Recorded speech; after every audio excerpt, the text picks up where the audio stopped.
Andito nga pala ako sa Subic Bay Metropolitan Authority. In short, it's called SBMA. At ito ang former US Naval Base. At naalala ko nung first OJT ko, nung nandito pa yung mga Americans, it was 1991.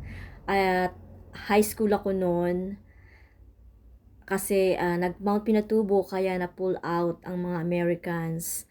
Ngayon, established na yung mga business dito. Marami nang nagbago at lalong dumami ang tao. At syempre, meron tayong pupuntahan na pinakamalaking mall dito sa SBMA.